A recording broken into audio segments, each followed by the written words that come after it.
great foundational exercise for building strength in the shoulders and all three heads of the deltoids, as well as the traps, the trapezius, and some triceps, is a just dumbbell overhead press. Now I'm going to show you seated today. I'm in a chair, so that anyone who doesn't want to do a standing overhead press with dumbbells or a barbell, or may have a lower back issue, can use this variety, because having the back support here takes all the pressure out of your lower back and really helps you to just focus on lifting with your shoulders. This is a great foundational exercise because you're able to have a lot of support and strict form, and therefore get a lot of resistance on the weight and get a lot of stimulation on the muscles. So this is a very good exercise to do in the beginning of your workout, or in the beginning of a shoulder workout, to really hit some heavy weights and train and stimulate the muscle. So what we're going to do here is, starting with good posture, chest is up, shoulders are rolled back, and your core is flat and tight. Make sure you're scooted all the way back to your chair so that your tailbone touches the backrest, as mine is right now. You should feel a slight arch in your lower back so your shoulder blades touch as well. I'm going to grab my dumbbells and put them right on the end of my knees in case they're heavy. When your dumbbells get especially heavy, it gets very hard to just lift them to your shoulder height with the strength of your arms. So I like to put them on my knees so that I can use the muscles in my legs to help get them up there. So make a habit of this when the weight's light, and as you start building strength and the dumbbells become more unwieldy, you know how to get them up to your shoulder while still, without wearing out your arms before the exercise has even begun.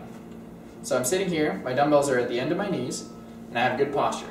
1 foot at a time, I'm going to pop with my calf and pull with my arm at the same time to get that weight up to shoulder height. Now from here, keeping my chest up, my shoulders back, and my tailbone against that backrest, I want my hands to stay above my elbows, and I'm going to push up and slightly in, but not touching the weights, so that the weights are directly above my shoulders at the top. Coming down, I want to come down somewhere between shoulder height and ear height. If you have shoulder problems, you probably just want to stop at the height of your ears.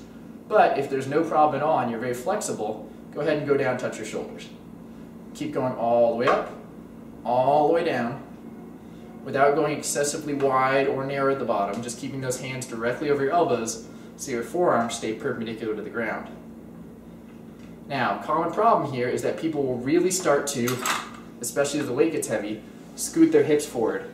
Every rep, your hips might scoot a little bit farther forward, and the next thing you know, you're doing an incline bench. And that's exactly why your body does that. The shoulders are getting tired, your body's looking for bigger, stronger muscles to use, so it says, hey, let's use your chest. So it gets you to lean back farther and farther.